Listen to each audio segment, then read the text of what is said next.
네, 시청자 여러분 안녕하세요. 투더 골드문 진행의 문다연입니다. 미국과 EU에서 러시아 스위프트, 국제 결제 시스템 제재에 이어서 이제는 비트코인 등 암호화폐도 제한적으로 제재를 가하겠다라는 이슈가 나오면서 다시 한번 급락세가 나오고 있습니다. 우리나라에서도 이제 거래소에서 러시아 금융거래 차단에 들어가겠다 이런 이슈들이 나오고 있는데요. 차트상으로도 지금 현재 45,000달러 부근에 강한 저항을 받고 다시금 급락세가 나오고 있는 시점입니다. 오늘도 두 분의 전문가님들과 함께 이슈와 차트 분석 진행해 보겠습니다. 먼저 비트마루님 모셔볼게요. 어서 오세요. 네, 안녕하세요. 반갑습니다. 네, 반갑습니다. 비트마루입니다. 아나운서님께서 말씀해 주셨지만 사실 뭐 그렇게 급락은 아닙니다. 그동안 또 많이 내려갔었고 그 상황에서 이제 암호화폐가 주식과 디커플링이 되는 모습을 보여주면서 반등이 나왔다가 지금 다시 흐지부지 조금씩 내려가는 모습을 보여주고 있는데 우선 그 주식과의 디커플링 현상 자체가 너무나도 좋다라고 좀 말씀을 드릴 거고요.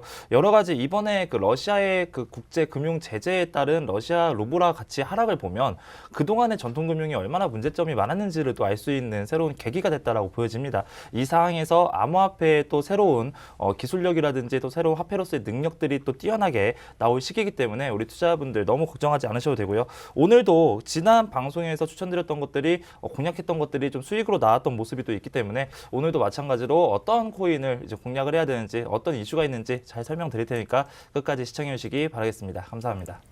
네, 좋습니다. 코인 트레이너님 모셔보겠습니다. 어서 오세요. 네, 반갑습니다. 코인 트레이너 전문가입니다. 앞서 비트마님이 말씀해 주신 것처럼 45K 부근 이제 저항 맞고 살짝 눌리는 구간까지 살짝 내려왔습니다. 지금 피보나치로 봤을 때는 약 0.5 라인까지는 조금 내려 찍고 나서 올라갈 가능성이 조금 높게 보고 있고요. 마찬가지로 전통 금융의 지금 문제점을 이번 전쟁 이슈를 통해서 조금 어떻게 많이들 보여준 것 같습니다. 루블화 가치 하락 그리고 여기에 있어서 우리 암호화폐의 굉장히 많은 활용도 지금 전쟁 이슈가 아직 끝나지 않음으로써 있어가지고 지금 조금 비트코인이 살짝 눌려가는 그런 모습을 보여주고 있는데 알트 원래 기존 시장은 이제 비트가 살짝 눌리면서 알트에 수급 많이 돌아오는 이런 시장의 모습을 보여주는데 우선적으로 지금 알트에 수급이 많이 들어오지 않는 이런 점은 이제 비트코인 도미넌스가 아직 굉장히 많이 높다. 약 44%로 굉장히 많이 높은 비율을 차지하고 거기서 일단 내려오지 않고 있기 때문에 지금 아직까지는 수급이 조금 들어오지 않다는 거 체크하시면 좋을 것 같고요. 도미가 조금 낮아질 때 알트들 다시 한번 불장이 찾아올 것으로 생각됩니다. 기존에 비트마루님의 좋은 추천 종목 굉장히 높은 성과를 보여주었고 제가 이제 월요일날 드린 이제 크립토닷컴 체인 업비트에는 크로노스로 이름이 바뀌었더라고요. 이 점 참고해 주면서 크로노스도 지금 잘 보시면 한 10% 이상 수익률 보여주고 있는데 이런 점들 이런 시장에서도 좋은 종목들 잘 체크해 가시면 좋을 것 같습니다.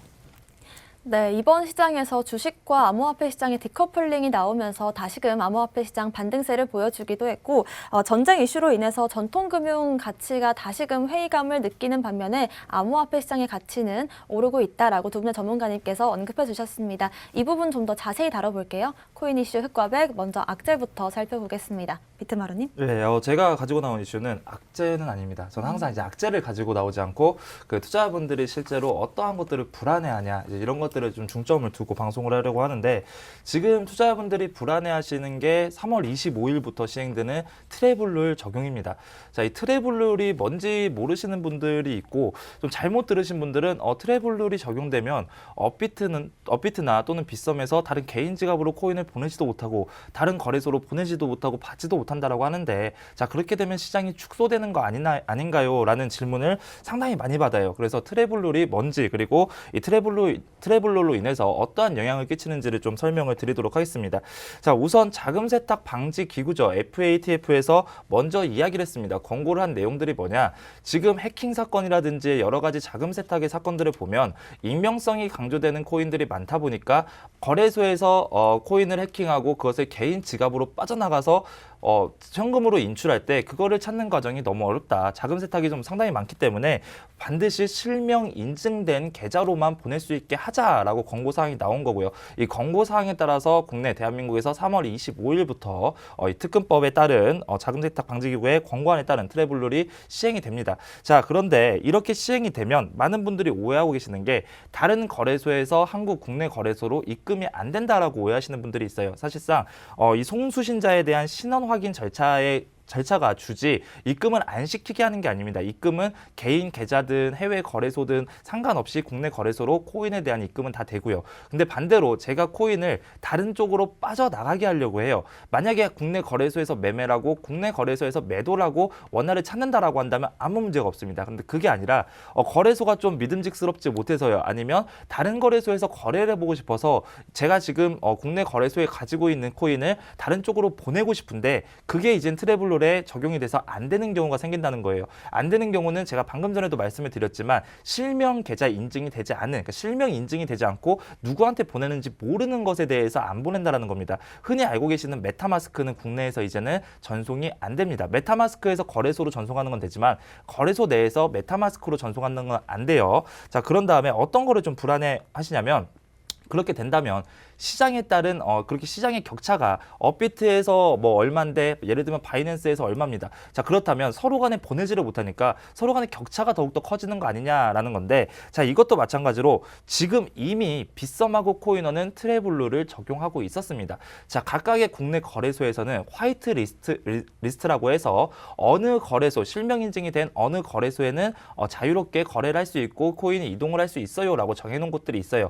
바이낸스라든지 코인베이스라든지 FTX라든지 우리가 흔히 알고 계시는 대형 거래소들은 모두 다 들어가 있고요. 근데 다만 업비트에서 아직까지 화이트리스트에 대한 발표를 안 하다 보니까 좀 불안해하시는 분들이 많은데, 우선은 정말 이 트래블룰 같은 경우는 절대로 악재가 아닙니다. 우리 투자자분들 불안해하는 것만큼 악재가 아니라 우리가 그동안 코인이 내려가기만 하고 올라가지 못했던 이유는 아무런 규제가 없었다라고 좀 말씀을 드렸었죠.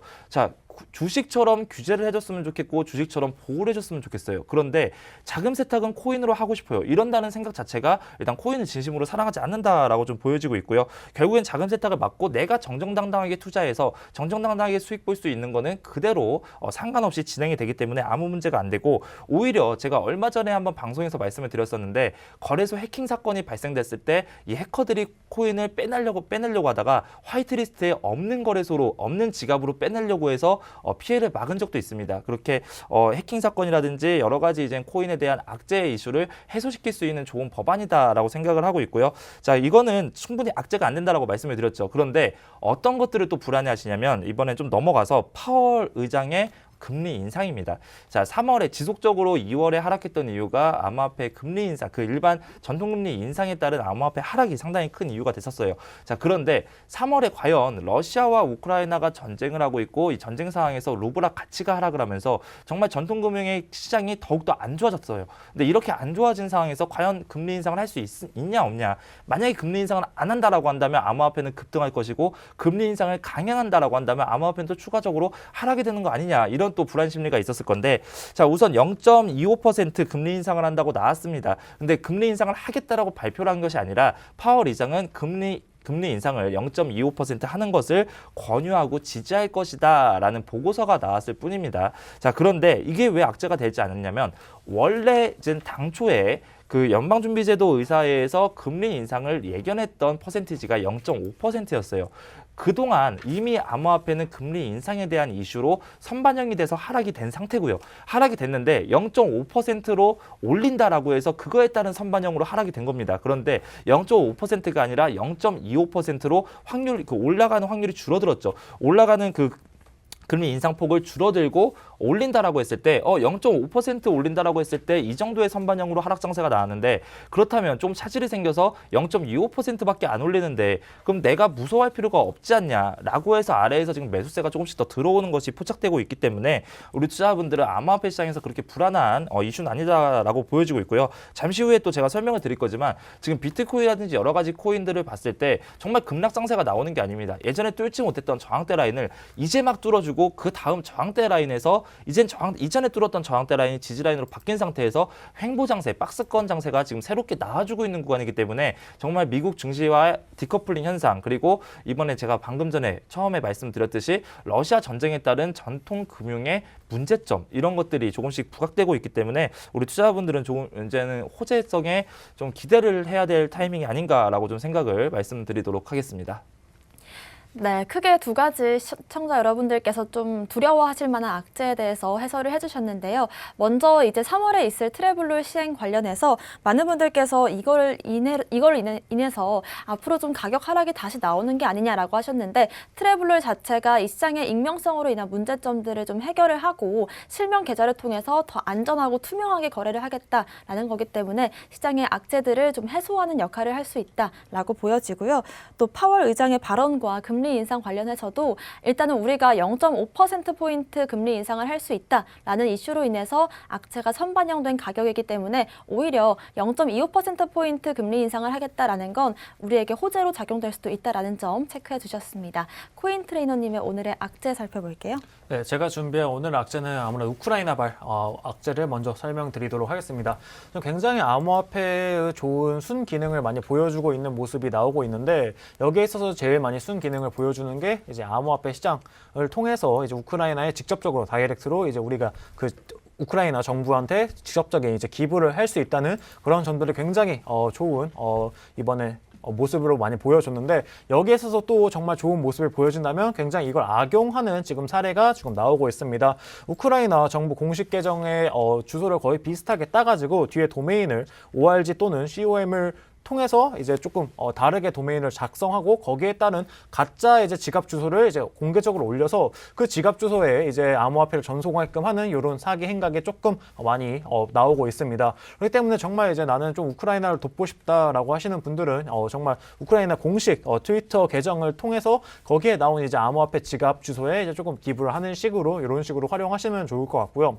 이렇게 지금 암호화폐가 순 기능을 하고 있는 이런 시장에서 이렇게 사기 행각 같은 게 언제나 이제 발생을 했지만 이렇게 사기 행각 같은 게 조금 줄어들고, 이런 게 이제 이런 작은 미꾸라지 한 마리가 이제 전체 시장을 흐려놓기 때문에 이런 거는 빨리 찾아서 처벌을 받거나 이제 이런 트랜잭션 주소는 어느 정도 이제 좀 제재를 하는 식으로 하면은 좋을 것 같습니다. 그러면서 이제 어제 이제 파월 의장 청문회를 좀 짚고 넘어가지 않을 수 없는데요. 아까 마루님이 얘기해 주신 것처럼 기존의 2.5, 0.5 그 부분에 있어서 우리 시장은 이미 선반영을 많이 해 놨습니다. 하지만 이제 조금 문제가 되는 부분은 정말 여러 가지가 있지만 이제 파월 의장의 조금 애매모호한 태도입니다. 일단은 0.25를 좀 지지한다고 했지만 마지막에 하지만 0.5의 가능성도 열어두었다. 이게 지금 뭐 0.25로 하겠다는 건지 0.5%를 올리겠다는 건지 정말 애매모호하게 이렇게 대답을 해줬다는 거. 여기에 대한 대답은 아마 3월 15일에서 17일 나오는 FOMC 연준 회의에서 나올 것 같고요.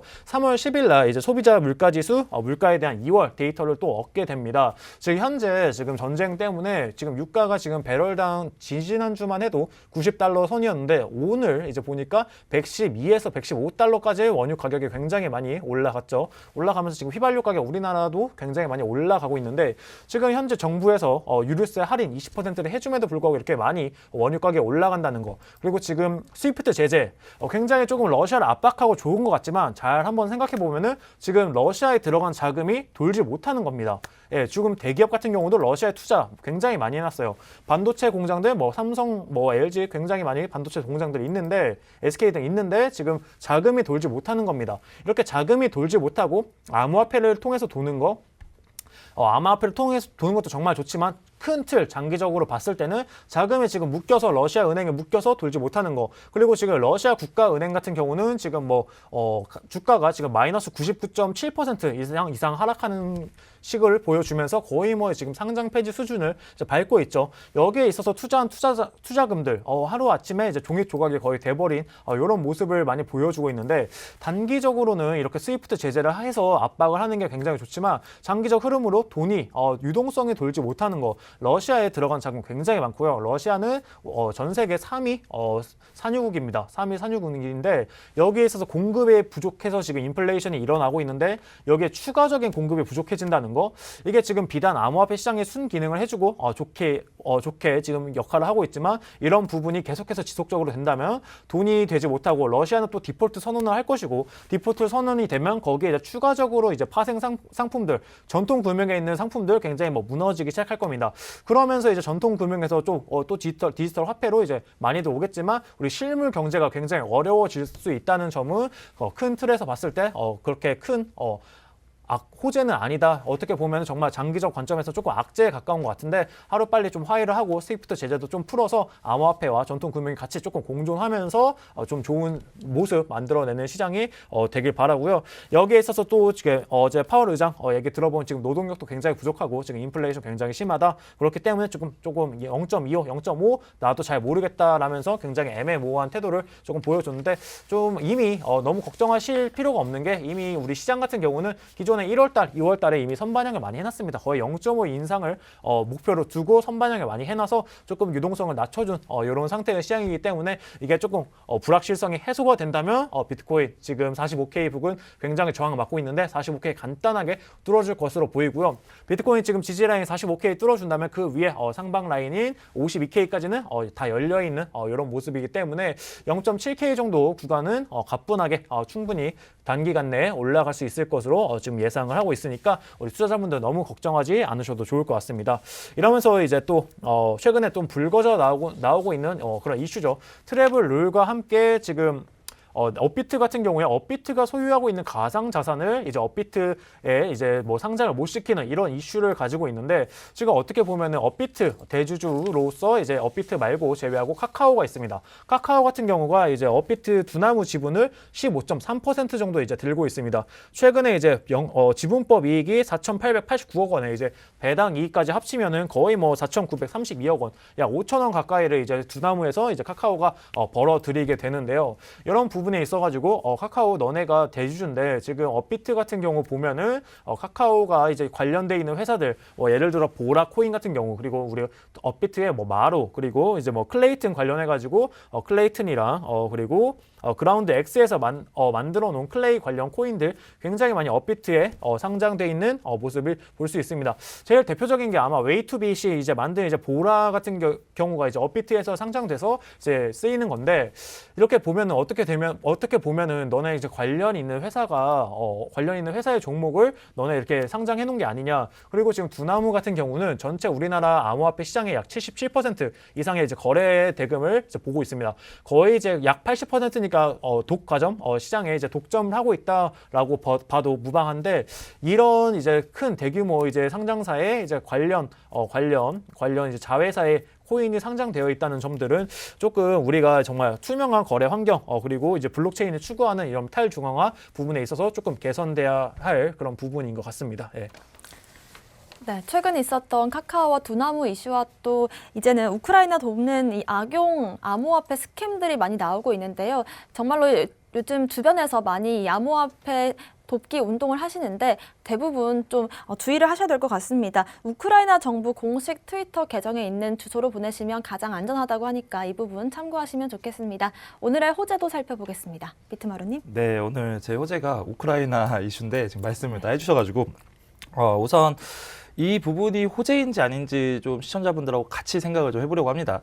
자, 암호화폐가 상당히 무시를 받아요. 왜 무시를 받냐면 암호화폐는 정말 쓸데가 없고 기존의 전통금융이 있는데 그냥 투기로서의 암호화폐만 형성이 되고 있다라고 하시는 분들이 상당히 많습니다. 그런데 이번에 전쟁에서 우리는 확실히 느낀 게 뭡니까? 바로 지금 전쟁이 나왔어요. 러시아에서 지금 우크라이나를 침략을 하고 공격을 하고 있는데 자, 전 세계 사람들이 모여서 우크라이나에 돈을 지원하는 게 아니에요. 왜 돈을 지원하지 않느냐? 어차피 전쟁이 나게 되면 기업들 무너지죠. 당연히 인플레이션 나올 거죠. 전통 금융은 하락이 됩니다. 자, 그렇다면 우크라이나에 제가 무엇인가 지원을 하고 싶을 때 예전에는 전통적 해지 수단이 금밖에 없었어요. 그런데 실질적으로 제가 한국에 있는데 우크라이나에 지원을 해주고 싶은데 금을 보내줄 수는 없죠. 그렇기 때문에 상당히 좀 안 좋은 지원을 해줄 수 없는 상황이 있었는데 이제 어느 순간부터 암호화폐라는 게 생겼습니다. 그 암호화폐가 생기고 나서 있으면 안 되지만 일어나면 안 되지만 어쨌든 처음으로 전쟁이 일어났어요. 전쟁이 일어났을 때 보니까 전통금융 하락되고 금도 너무 무거워서 보낼 수가 없다. 그렇다면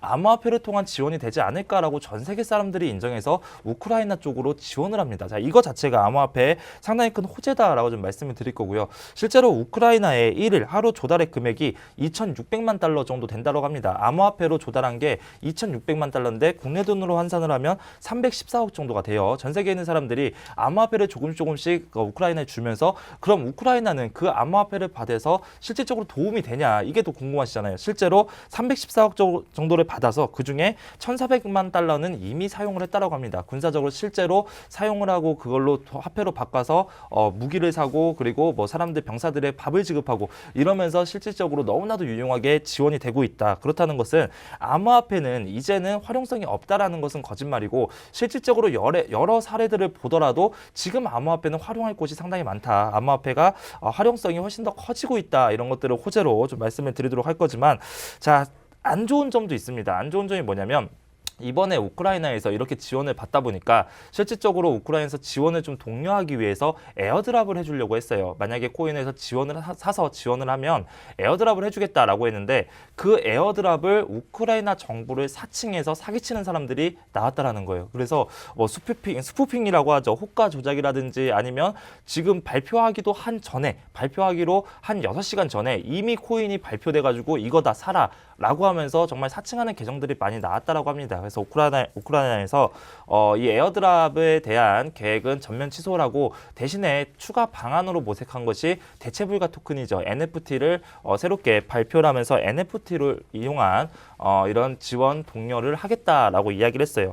자, 코인의 문제점이 있는 건 맞습니다. 그런데 이거는 늘 말씀을 드리지만 전통금융에도 지금도 은행 터는 사람들이 있고 도둑들이 있고요. 그리고 인터넷을 통한 해킹 사건 지금도 있어요. 이거는 코인의 문제, 코인이었기 때문에 이런 사기꾼들이 있는 게 아니라 그런 사람들 자체를 잡아야 되는 게 우리의 역할이다라고 보여지고 있고요. 이거는 사람의 문제지 코인의 문제가 아니다라고 좀 말씀을 드리도록 할게요. 자, 그렇다라고 본다면 이번에 이런 우크라이나의 이런 사태 덕분에 코인의 활용성을 좀 알았습니다. 자, 그래서 이제 전 세계적으로도 이제 코인을 활용하는 경우 그리고 코인을 인정하는 경우가 조금씩 생길 것이라고 보여져요. 자, 일단 예를 들면 어디냐면 스위스의 루가노 지역에서 비트코인을 사실상의 법정화폐로 인정했다라는 내용이 나옵니다. 자, 스위스 같은 경우에는 전 세계 금융의 메카라고 불릴 정도로 정말 금융이 잘 발전돼 있는 나라입니다. 이 스위스에 추크 지역이라는 곳이 있는데 이 추크 지역은 2017년도부터 크립토 허브라고 해서 이 추크 지역 안에서 암호화폐 결제가 자유롭게 이루어지고요.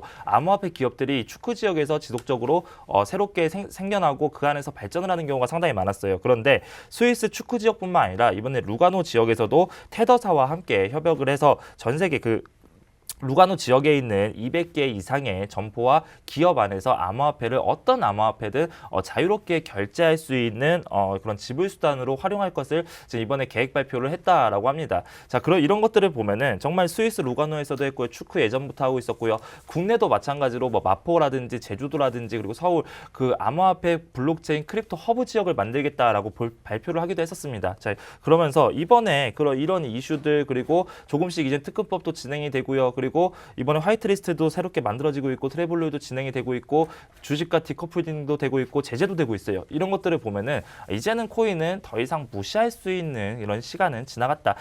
작년까지만 하더라도 코인의 존폐 위기가 있었습니다. 코인 시장만 하락을 하면 이젠 코인은 끝인가요? 영원으로 수립되나요? 라고 이야기를 했었는데 이제는 어떻습니까? 이번에 하락을 했을 때 코인이 끝인가요? 코인 영원인가요? 하시는 분들 없었을 거예요. 엄청난 급락을 했는데도 대부분 이야기하시는 게 뭐였냐? 가장 크게 이야기하시는 게 시즌 종료인가요입니다. 이 시즌 종료라는 건 뭐냐면 상승장이 끝나고 일단은 일단락되고 종료가 됐다가 다음 또 제2의 시즌, 제3의 시즌을 기대한다는 내용이죠. 그런 것들을 보면 사람들의 인식 자체 그리고 정부의 코인의 인식 자체가 정말 없어져야 되는 존폐의 위기에 있는 코인이 아니라 이제는 같이 발전하고 공존하지만 어떻게 규제할 것이냐 이런 식으로 좀 달라지고 있기 때문에 암호화폐의 활용성은 더욱더 커질 것이고 또 암호화폐로 인한 이제 결제 수단이라든지 그리고 앞으로의 세상 메타버스도 그렇고 우리가 이제는 살던 세상과는 다른 새로운 세상을 암호화폐가 주도해서 나올 것이다. 이렇게 좀 말씀을 드리도록 하겠습니다. 네, 코인의 활용성이 커지고 있다는 걸 여러 가지 이슈를 통해서 확인할 수가 있었습니다. 일단은 러시아 우크라이나발 지정학적 리스크에도 불구하고 암호화폐 시장이 다시금 주목을 받고 있는데요. 그런 와중에도 또 스위스에서 과거에는 추크 지역, 이제는 루가노 지역에서 사실상 법정화폐로 쓰이는 게 아니냐. 200개 넘는 점포에서 자유롭게 우리가 암호화폐로 결제를 받을 수 있다라는 점까지 정말 이 암호화폐 사용성만큼은 아주 커지고 있다라는 점 짚어주셨습니다. 코인 트레이너님의 오늘의 호재 살펴볼게요. 네, 제가 준비한 이제 오늘의 호재는 NFT 시장 관련한 이제 호재입니다. 우선적으로 엊그제 제가 저번에 이제 말씀을 드렸는데 NFT 시장에 있어서 우리나라에서도 이제 법률적인 가이드라인이 나온다라고 얘기를 했는데 우리 저희 미국 SEC 증권위원회, 미국 증권위원회에서 이제 NFT 관련해가지고 이제 규제를 하겠다라고 얘기를 했습니다. 저 규제가 되는 이제 내용은 이제 증권인가의 여부인데 지금 최근에 이제 걸려 있는 소송이 하나 있죠. 리플이 이제 증권인가 아닌지에 대해서 정말 이제 많이 SEC랑 이제 소송을 하고 거기에 대해서 많은 홀더 분들이 이제 주목을 하고 있는데 NFT 시장이 이제 커져가면서 지금 여기에 있어서 좀 선제적으로 제재를 하겠다라면서 미국 증권위원회에서 이게 기존 증권들처럼 이게 자금을 모이는데 쓰이는지 아니면 이제 네 가지 이제 하위 테스트라고 하죠. 이 하위 테스트 자금을 투자했는지 여부, 그리고 여기에 있어서 투자 수익 기대 여부, 그리고 투자금이 공동 사업에 있는지 여부, 그리고 이제 수익의 발견이나 제3자로부터 나오는지 여부, 이 네 가지를 이제 하위 테스트라고 하는데 여기에 있어서 여기에 이제 NFT 시장에 좀 적용이 되는지, NFT 시장이 관련해 가지고 NFT를 쪼개서 요거 파는 것들에 대해서 법률적인 이슈 이런 부분에 있어서 조금 규제가 이제 들어간 모습입니다. 규제가 들어가면 안 좋다 볼 수는 있겠지만 지금 NFT 시장 지금 좀 난리가 난 상황입니다. 지금 보시면은 지금 최근에 우리나라 같은 경우도 갑자기 슈퍼비가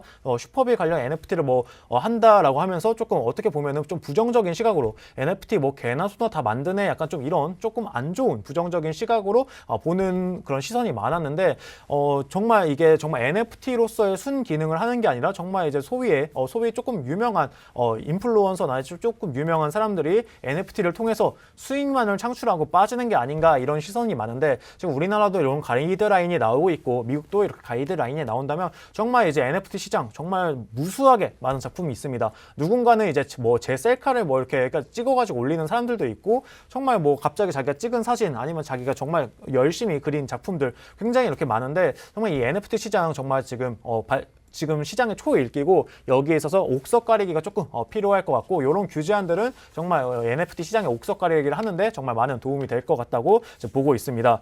그러면서 지금 이런 NFT 시장도 관련 규제가 나오고 있고 계속해서 기술 업그레이드 하고 있는데, 이런 기술의 업그레이드에 있어서 댕크 샤딩 기술 업그레이드 초안이 엊그제 이제 또 공개가 되었습니다. 이제 댕크 샤딩이라는 하는 거는 기존의 이제 샤딩이랑 조금 다르게 이제 새로운 이제 블록체인 디자인 구조를 바탕으로 롤업과 이제 샤딩을 두 가지를 이제 합쳐가지고 나온 이제 개념이라고 하는데, 아직 확 실시되어서 적용되는 모델은 아니지만 이런 식으로 조금 컨셉을 그려가는 모습에 있었고, 여기에 있어서 비탈린 부테락이 여기에 있어서 정말 좋은 기능이다.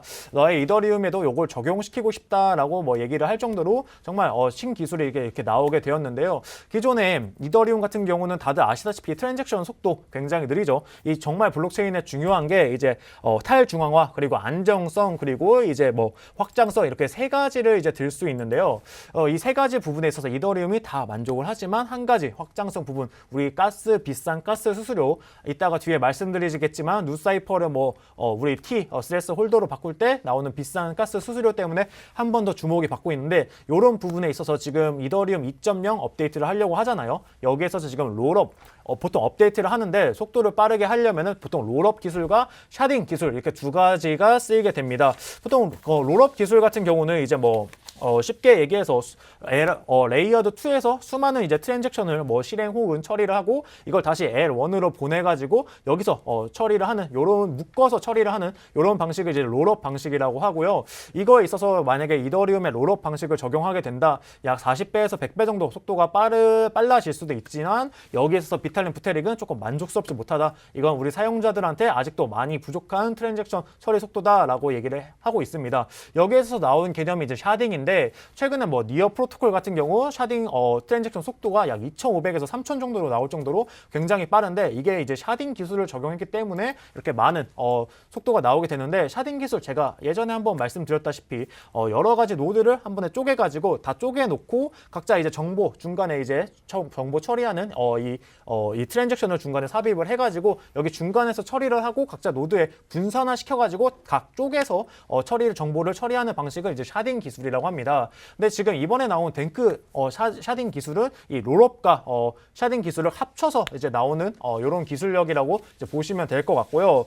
그렇기 때문에 중간에 이제 댕크 샤딩 기술은 이게 이더리움 확장성을 위해서 새롭게 나온 이제 솔루션으로 이제 처리와 실행, 저장 레이어를 분리하는 이제 아까 제가 말씀드린 롤업과 이제 실행 체인을 하위 체인으로 분할해서 빠르게 이제 전송하는 이 샤딩 기술을 두 가지 접목해가지고 나온 이제 개념이라고 해요. 지금 최근에 이제 이더리움 같은 경우 이더리움 클래식 방식이랑 분할을 하면서 업그레이드를 하면서 굉장히 많은 논란이 있었는데 지금 한 번 더 조금 기술력 업데이트를 하는 컨셉 초안이 지금 개발이 되었고요.